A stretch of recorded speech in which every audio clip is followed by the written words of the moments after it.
நம்ம மதுரையில world class green screen and soundproof recording ஸ்டுடியோவோட editing work, dubbing work, digital content creation, branding, digital மார்க்கெட்டிங்னு எல்லாமே ஒரே இடத்துல. EL digitals private limited, KK Nagar, Madurai.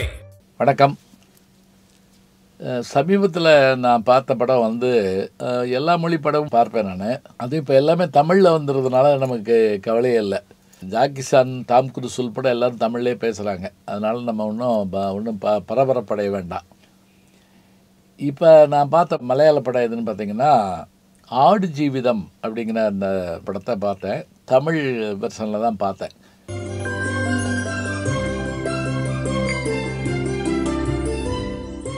இது வந்து இந்த கோட் லைஃப் அப்படிங்கிற பெயரோட வந்திருக்கு இந்த படம். இதை தயாரிச்சிருக்கிறவரும் இதில் முக்கியமாக நடிச்சிருக்கிறவர் யாருன்னு கேட்டிங்கன்னா மலையாள உலகினுடைய மிகச்சிறந்த நடிகராகிய பிருத்திவிராஜ் அவர்கள் இதில் கதாநாயகன் நடிச்சிருக்கிறார். நடிச்சிருக்காருன்னு கூட சொல்லக்கூடாது, வாழ்ந்திருக்காருன்னே சொல்லணும்.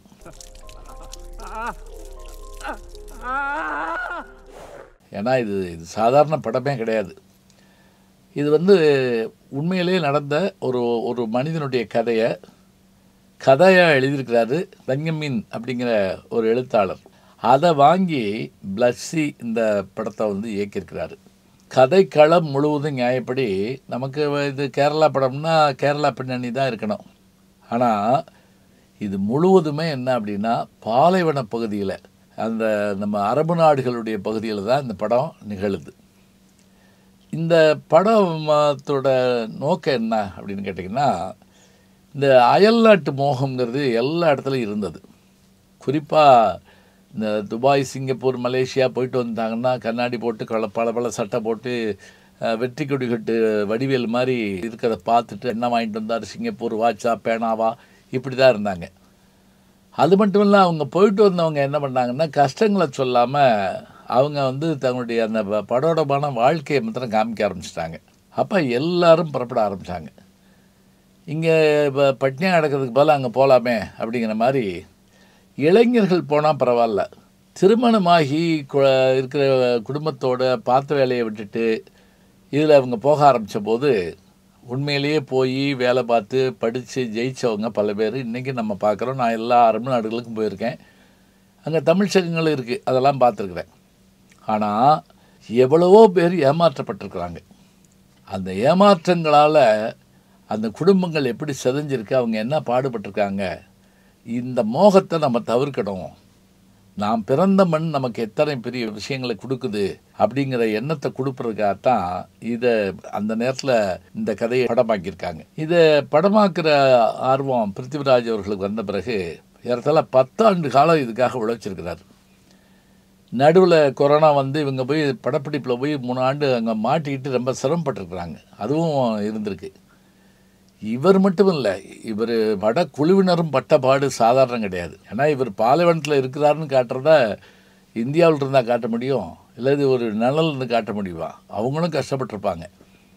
இப்போ இந்த படத்தோட கதை, டைரக்ஷன், கதாநாயகி யாருன்னு கேட்டிங்கன்னா நமக்கு தெரிஞ்ச அமலா பால் தான். பிறகு இதனுடைய முக்கியமான ஒளிப்பதிவாளர் சுனில் KS. இந்த கேமரா கொண்டு வந்து நமக்கு அப்படியே இந்த காட்சி வடிவத்தில் தரதுனா சாதாரணம் கிடையாது. அதே போல் மிகச்சிறந்த ஒரு எடிட்டர் ஸ்ரீகர் பிரசாத். படத்தோட பெரிய பலங்களில் ஒன்று என்ன அப்படின்னு கேட்டிங்கன்னா AR ரஹ்மானுடைய இசை. அதே போல் விஜய் தாஸ், சின்மயி ஒரு பாடல் என்று இது எல்லாமே இதில் கலந்துருக்குது.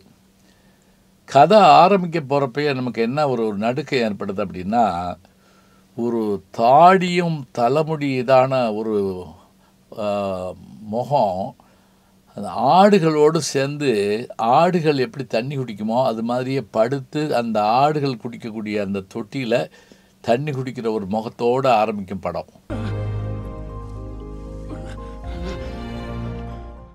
ஒரு மனுஷன் ஆடாக மாறி போயிட்டானோ அப்படின்னு நமக்கு தோணும். ஆட்டு மந்தை இந்த மக்கள் அப்படின்னு நம்ம சொல்லுவோம் இல்லையா, அப்படி இருக்கிறோம். இப்போ கதை ஆரம்பிக்கிற இடம் வந்து எங்கேருந்து ஆரம்பிக்கும் அப்படின்னா இமிக்ரேஷனில் ஆரம்பிக்கும். அதாவது நாம் இங்கேருந்து வெளிநாட்டுக்கு போகிறோம்னு சொன்னால் நமக்கு முதல்ல வந்து கடவுச்சீட்டு, பாஸ்போர்ட் இருக்கணும். அப்புறம் விசா, அந்த நாட்டினுடைய அனுமதி வேணும். எதுக்கு போகிறோம் என்னங்கிறதுக்கு. இப்போ இதை கவனிட்டு இவரும் இவருடைய நண்பர், அவர் இவரை காட்டிலும் சின்ன பையன், அண்ணே அப்படின்னு கூப்பிடுவார் அவர். அண்ணா நம்ம கூட வந்தவங்க எல்லாரும் போயிட்டாங்கன்னு நினைக்கிறேன். யாரையும் காணோம். இவங்களுக்கு மலையாளம் தவிர வேறு தெரியாது. அது தமிழில் மொழிபெயர்த்துக்கிறதுனால தமிழ் தவிர வேறு ஒன்றும் தெரியாது. இப்போ அந்த இமிக்ரேஷன் அதிகாரி கேட்பார், நீங்கள் போகிறீங்களே அந்த மாஸ்டர் யார், உங்களுடைய மாஸ்டர் யாருங்கிறத கேட்பார். சொல்ல தெரியாது. ஹெல்ப்பர்ஸ், வி ஆர் ஹெல்ப்பர்ஸ்னு அப்புறம் அனுப்பிடுவாங்க. இப்போ இவங்க போய் இந்த துபாயில் இறங்கின பிறகு இவங்களை கூப்பிட வர வேண்டிய ஸ்பான்சர், அதாவது இவங்க எப்படி வந்தாங்கங்கிற விஷயமே அது பின்னாடி சொல்லப்படும். இப்போ இவங்க போய் இறங்கி நின்னால் யாரும் வந்திருக்க மாட்டாங்க. நேராகிட்டே இருக்கும். நேராக ஆக பயம் வந்துடும். மொழி தெரியாது.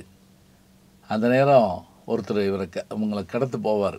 அவர் பார்த்தாலும் நமக்கு பயமாக இருக்கும். அப்படி இப்போ கடந்து போகிறவரை திரும்ப வந்து என்னமோ அரபி மொழியில் கேட்பார். இவங்க திரும்ப திரும்ப அதே தான் சொல்லுவாங்க. சொன்ன உடனே படக்குன்னு அவர் வாங்கி 2 பேருடைய பாஸ்போர்ட்டை பார்த்துட்டு கம் அப்படின்னு சொல்லிட்டு போவார். ஏதோ கார் நிற்கணும்னு நினச்சி போனால் டெம்போ ட்ராவல் மாதிரி இருக்கும். அதில் வந்து ஆடு மாடு ஏற்றுறது மாதிரி இருக்கும். இவன் இப்போ இவங்க பெட்டி பிடிக்கும் உள்ளே போட்டுருவார். இவங்க ஏற போவாங்க. பின்னாடி போய் போ அப்படின்னு சொல்லி பின்னாடி, இல்லையே நாங்கள் வந்து ஹெல்ப்பர்ஸு, எங்களுக்கு ரூம் தருவாங்க, காரில் கூப்பிட்டு போவாங்கன்னு சொன்னாங்களே அப்படின்னு சொல்லிக்கிட்டு இருக்கப்பே அந்த வண்டி கிளம்பிடும். இப்போ எப்படி இவங்க வந்தாங்கங்கிற விஷயம் நமக்கு அந்த ஃப்ளாஷ்பேக்கில் சொல்ல ஆரம்பிப்பாங்க. இவருக்கு அந்த அந்த மிக அழகான இயற்கையோடு கூடிய கேரள நாட்டு வளம் காட்டப்படும். அந்த நாட்டில் ஒரு எளிமையான குடும்பம், அந்த திருமணமான அந்த இளம் மனைவி, அம்மா, இவருக்கு ஆற்றுக்குள்ளே மண் அள்ளுற வேலை, முங்கி முங்கி மண்ணள்ளி ஒன்று விட்டுற வேலை, நீர் நிறைந்த அந்த வாழ்க்கை. இதுக்கு நடுவில் ஒருத்தன் கிளப்பி விடுவான். 2 விசா கொண்டு வந்திருக்காரு, வெளிநாட்டுக்கு போகிறீங்களா? ஏன்பா நீ இப்படி கஷ்டப்படுறதுக்கு போய் துபாயில் போய் பாரு அவன் எப்படி வந்திருக்கான்னு. அப்படி போயிட்டு வர முடியுமான்னு. என்ன இப்படி சொல்கிற? எங்கள் மாமா ஒருத்தர் இருக்கார், அவர்கிட்ட வெள்ளம் கொடுத்தா பண்ணிடுவார். எனக்கு என்ன செய்யறது, எங்கள் வீடு தான் இருக்குது. எதுக்குக்கா விற்கணும்? அடமானம் வச்சா போதாது, 2 மாதத்துக்குள்ளே எடுத்துடலாம்ல. 30,000 ரூபா கொடு அப்படின்ட்டு அதே மாதிரி அந்த பணத்தை போய் அவங்கள்ட்ட கொடுப்பாங்க. அவர் அந்த சாமி கும்பிட்டுக்கிட்டு இருப்பார். போன உடனே, இல்லை என்கிட்ட கடைசி பணம் இது தான், என்னை நம்மளே வேணாம்ப்பா, நான் ஒன்றும் உன்னை கூப்பிட்டு போக சொல்லலை, எனக்கு வேறு ஆள் இருக்கான், இப்போ கோயம்புத்தூர்லேருந்து ஆள் வர்றாங்க அப்படிம்பார் அவர். பயந்துட்டு, இல்லை நான் சரி பாம்பேக்கு போனவுடனே மீதி 10,000 ரூபா பாம்பே ஏஜென்ட்டுக்கிட்ட கொடுக்கணும், சரியா? எல்லாம் இதெல்லாம் முடிச்சு தான் அங்கே வந்திருப்பாங்கங்கிறத காட்டுவாங்க. இப்போ அங்கே போன உடனே போகிற வழியிலேயே ஒரு இடத்துல நிறுத்தி இந்த 2 பேரில் ஒருத்தர் சின்ன பையனை எழுப்பி வா வா நிறுத்தி போடணும், அண்ணா அண்ணான்னு கத்துவான்.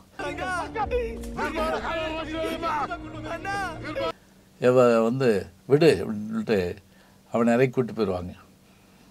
இப்போ போவார். போனால் இப்போ இந்த வாழ்க்கை தாங்க இந்த படம் முழுவதும். அங்கே போனால் அது என்னன்னு கேட்டிங்கன்னா, பாலைவனம்னா பல மணி நேரம் வண்டி போயிட்டுருக்கும். அங்கே போனால் ஒட்டகங்களும் ஆடுகளும் இருக்கும். இதில் போய் தண்ணியெல்லாம் கேட்டு பார்ப்பார், ஒன்றும் சொல்ல மாட்டாங்க. அப்போ அங்கே ஏதோ முணங்கிட்டு படுத்துருக்கிற மாதிரி பார்த்தா ஒரு உருவம் கிடக்கும். மதராசி அப்படின்னு அவன் கேட்பான். அவன் ஹிந்திக்காரன்.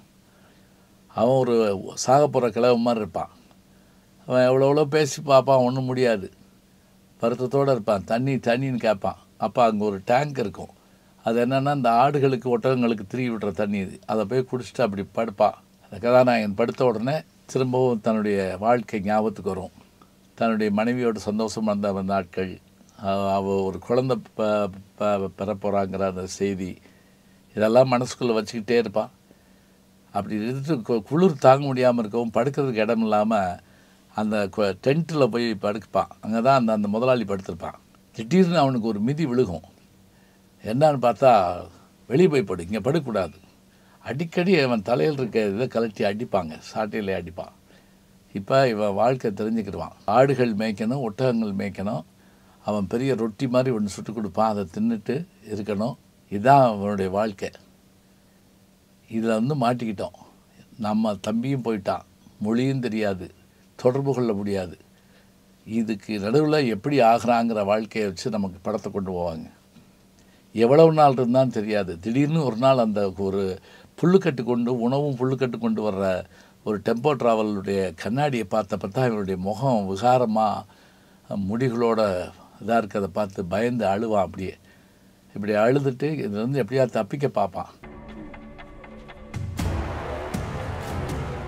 அப்படி அவன் தப்பிக்க பார்க்குறப்ப அவங்க ஒட்டகத்திலேருந்து அந்த இதில் தொலைநோக்கில் பார்த்துட்டு அவன் துப்பாக்கி வச்சு ஷூட் பண்ணி துப்பாக்கி கட்டையை வச்சு காலில் அடித்து உள்ளே கொண்டு போட்டுருவான். இப்போ இதுதான் இனிமேல் நம்ம வாழ்க்கைன்னு நினைக்கிறப்ப ஒரு நாள் திடீர்னு அந்த இவன் காணாமல் போயிடுவான். யார் அந்த கூட இருந்த அந்த ஒரு வயசானவன் எங்கே போயிருப்பான்னு சொல்லிட்டு அவன் ஒட்டகத்தை போய்க்கிற மேய்ச்சிட்டு போகிறப்ப அங்கே பார்த்தா ஒரு இடத்துல பிளந்தண்ணி கழுகுகள் அப்படி சுற்றிக்கிட்டு இருக்கும்.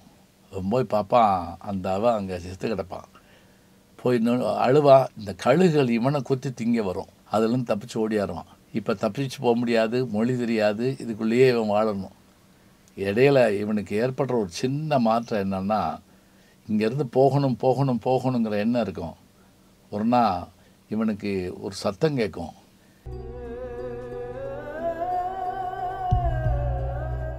போய் பார்ப்பான். அப்படி பார்த்தா இவனுடைய தம்பி அந்த பிரிஞ்சு போனான் பாருங்க, அந்த நண்பன், அவன் ஏதோ ஒரு இடத்துலேருந்து ஓடி வருவான். ஓடி வந்து 2 பேரும் அழுவாங்க. அழுதுட்டு, சரி ஒன்றும் இல்லை, என் கூட ஒருத்தர் இருக்கிறான், அவன் வந்து ஆப்பிரிக்காக்காரன், அவனுக்கு தப்பிச்சு போக வழி தெரியுமா, நம்ம 3 பேரும் தப்பிச்சு போயிடுவோம், அதுக்கான நாள் பார்ப்போம் அப்படின்னு சொல்லி அடிக்கடி பேசிக்கிடுவாங்க. அதுக்கான ஒரு நாள் வரும். அந்த முதலாளிகளுடைய வீட்டு கல்யாணம் ஒன்று வரும். நாங்கள் போயிட்டு வர்றோம், கவனமாக ஆகிட்டு இருங்கன்னு சொல்லிட்டுருப்பான். இப்போ இவன் இரவு தப்பிக்கிறதுக்கான முயற்சி எடுத்து 3 பேரும் ஓட ஆரம்பிப்பாங்க. இந்த 3 பேரும் ஓடுற போது ஏற்படுற கஷ்டங்கள், வெயிலும் இதுவும், தண்ணி குடிக்க கிடைக்காமலும், சாப்பாடு இல்லாமலும், இதுக்கு இடையில ஏற்படுற சோகங்கள், அது நீங்கள் படம் பார்த்தா தான் தெரிஞ்சுக்கிறணும். ஏன்னா நான் அதை சொல்ல முடியாது, அவ்வளவு சோகம். இதில் ஒவ்வொரு முறையும் அவங்க அதை தண்ணிக்காகவும் இதுக்காகவும் தப்பிக்கிற போது இனி வேறு வழியே இல்லையேன்னு நினைக்கிறப்ப திடீர்னு காலுக்கடியில் பாம்புகள் கிளம்புங்க. பாலைவனத்து பாம்புகள் கிளம்பும். அப்படியே அசையாமல் இல்லை அப்படி கருப்பு அந்த மனிதன் என்ன பண்ணுவான்னா, இவனை சில இடத்துல இவன் தோல்லத்துக்கு போட்டு கூட்டு போவான். நடுவில் இவங்க எல்லாரும் இனிமேல் வாழ முடியாது, தப்பிக்க முடியாது, தண்ணி இல்லை, உணவு இல்லைன்னு நினைக்கிறப்ப அந்த இறைவனை வேண்டி அந்த தொழுகை பண்ணுறதை மறக்காமல் இருப்பாங்க. ஒரு இடத்துல ஒரு தாங்க முடியாத சோகம் ஏற்பட்டுரும். இவங்க 2 பேரும் தான் போக வேண்டிய சூழல் வரும். அவன் கூட வந்தவனுடைய நிலைமை ரொம்ப மோசமாக போகும், ரத்தம் கேட்கிடுவான். இப்போ அந்த கருப்பவன் சொல்லுவான், இன்னி நாம் இவங்களுக்காக பார்த்துக்கிட்டு இருக்க முடியாது, நம்ம போவோம். போயிட்டே இருப்பாங்க. இனிமேல் நானும் நடக்க முடியாதுன்னு நினைக்கிற போது ஒரு நாள் காலையில் கருப்பணத்து மனிதனும் போயிடுவான். ஆனால் ஒரு பாட்டிலும் அது மேலே ஒரு காய் மாதிரி இருக்கும். அந்த பாட்டிலில் தண்ணி எடுத்து குடிப்பான், அந்த காயை சாப்பிடுவான். திருப்பி நடப்பான். ஒரு இடத்துல மயக்கம் போட்டு விழுந்தோடனே அந்த பாட்டில் மாத்திரம் உருண்டு போய் கணீர்னு ரோட்டில் வந்து விழுகிற சத்தம் கேட்கும். ரோடு வந்துருச்சு நமக்கு தெரியும். காப்பாற்ற ஆள் இல்லைன்னு நினச்சி ஒவ்வொரு வண்டியாக நிறுத்தி பார்ப்பான். ஆனால் அதில் ஒரு நல்லவர் இவனை காப்பாற்றி நகரத்துக்குள்ளே இறக்கி விடுவார். அந்த நகரத்துக்குள்ளேயும் நம் நாட்டை சேர்ந்தவங்க சில பேர் இருப்பாங்க. இப்படி இருக்கவங்கள காப்பாற்றி அனுப்புறதுக்காக. அப்படியே அந்த காப்பாற்றி அனுப்புகிற இடத்துல இவனும் போய் அதில் ஒரு சிக்கல் என்னென்னா, இவங்க எல்லாம் வரிசையாக நின்று இவங்க தப்பிச்சு வந்திருக்காங்களோன்னு தெரிஞ்சு அந்த ஸ்பான்சர் வந்துட்டான்னா பிடிச்சிட்டு போயிடுவாங்க திருப்பி. இதுக்கு நடுவில் அந்த சோதனையும் நடக்கும். அதுலேயும் தப்பிச்சுட்டு எல்லாம் முடித்து அந்த கருப்பு மனுஷன் தன்னை விட்டுட்டு போனானே ஏன்னு யோசிப்பான். அப்போ அங்கே ஒரு புகைப்படத்தை பார்த்து அரண்டு போவோம். அப்படியே எல்லாம் முடிஞ்சு அந்த விமான படியில் ஏறுற போது ஒரு மைண்ட் வாய்ஸ் என்னன்னா, துபாயிலேருந்து என்னென்னமோ வாங்கிட்டு வருவாங்கன்னு எதிர்பார்ப்போடு இருப்பாங்க. இப்போ என் கையில் இருக்கிறது மிஞ்சி இருக்கிற என்னோட இந்த ஆயுசு மட்டும்தான் அப்படின்ட்டு கதாநாயகன் படி ஏறுவான். படம் முடியும்னு வச்சுக்கோங்களேன். இந்த படம் சொல்ல வர்ற கதை என்ன அப்படின்னா, உண்மையிலேயே உழைச்சி உண்மையிலேயே படித்து போகிறவங்களும் இருக்காங்க. ஆனால் ஆசைப்பட்டு போய் ஏமாந்து போகிறவங்களும் இருக்காங்க. அதே போல் ஏமாத்துக்கிற ஏஜெண்டுகளும் இருக்காங்க. அந்த ஏஜெண்டுகள் தப்பாக சில விஷயங்களை செஞ்சதுனால தொடர்பு கொள்ள முடியாமல் இருக்குது. இப்போ நம்ம நினைக்கிறோம் செல்ஃபோனு மற்றதெல்லாம் அப்படின்னு. அப்போ அவங்க போன உடனே அந்த பாஸ்போர்ட்டை வாங்கி வச்சுக்கிடுவாங்க. அதுதான் முக்கியமான ஒன்று. முதலாளிகள்கிட்ட பாஸ்போர்ட் போயிடும். இப்போ இந்த மாதிரியான நிலை இருக்குங்கிறத உலகத்துக்கு காட்டினா தான் இந்த மோகம் குறையுங்கிற எண்ணத்தோடு தான் இதை சொல்லியிருக்கிறாங்க. இதில் பெரிய சாதனை என்னென்னா பிருத்திவிராஜனுடைய நடிப்பு. நான் முதல்ல சொன்ன மாதிரி அவருடைய உருவம் மாறி போகிற அளவுக்கு தன்னை அவர் மாற்றிக்கிட்டு நடிச்சிருக்காரு. அது நடிப்புன்னே சொல்ல முடியாது, பெரிய வசனம் அது இதெல்லாம் கிடையாது. சில இடங்களில் கத்துறது மாத்திரமே உணர்வு மூலமாக வெளிப்படுத்த வேண்டிய சூழல். அப்படியான இந்த நிகழ்வும் இந்த படப்பிடிப்பும் அந்த நேரத்துக்கு ஏற்ற அந்த மாலை இரவு நண்பகல் வெயில் இது எல்லாத்தையும் நம்மளை உணர வைக்கக்கூடிய படம். சாதாரண படம் இல்லை.